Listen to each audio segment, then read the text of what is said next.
Hey everybody, it's Tef. Today I'm going to be talking about returning products that don't work out, specifically the differences in return policies between Sephora and Ulta, because let's face it, when you buy high-end products, or really when you buy any product, eventually something's not going to work for you, and with high-end products, that's going to be quite a chunk of change that you're out if you don't go ahead and return it, and I feel like this is just really good information for everybody to have. So first I'm going to talk about some similarities and then some differences between the two stores. First off, want to let you guys know that there are differences with both stores, as with pretty much any store, between making a return with a receipt and without a receipt. However, now that we're in the digital age, both stores have rewards programs that, as a feature of that, track your receipts, which means that assuming everything's working out okay, they can look up your receipts. That being said, I've had this fail at both stores for me, so use this more as a fallback versus I'm gonna go return this and I'm not gonna bother looking up the receipt. Better yet, you can have your receipts emailed to you. Another awesome thing about returning cosmetics that don't work out is that they'll take them back used. I know a lot of people are really scared about that,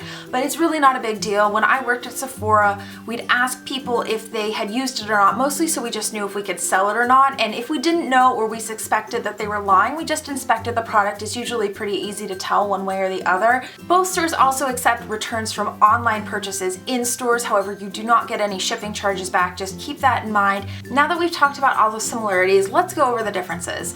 I feel like Ulta has more of your standard return policy. If you make a return within 60 days with your receipt, or they're able to find your receipt in the system using their rewards cards, then congratulations, you've just gotten all your money back. I feel like that's kind of what you look for when you make a return.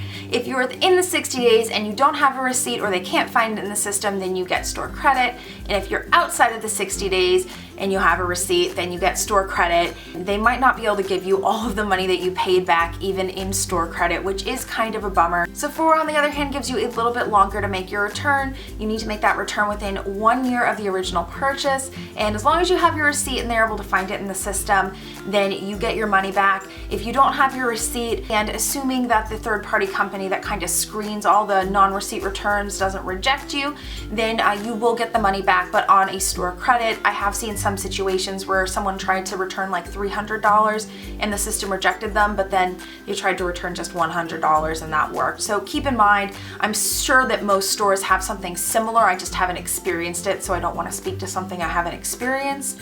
I know at Sephora that if you need to return a product that was bought over a year ago, there's a way to do it, but I don't remember what it is. And if it's something you think you might not be able to return, I say give it a shot anyway. Worst they can say is no. You can always give them a phone call, maybe if that makes you a little bit less nervous. And especially with high-end cosmetics and fragrances, it is a lot of money that you're out if you don't end up being able to use it or don't like it. So, it never hurts to ask, right? If you guys have anything to add to this conversation, please leave a comment in the comment below and give this video a thumbs up if you found it useful. Also, please check out my Instagram, Twitter, and Facebook profiles, links in the bottom bar down below, and I'll see you beauties next time.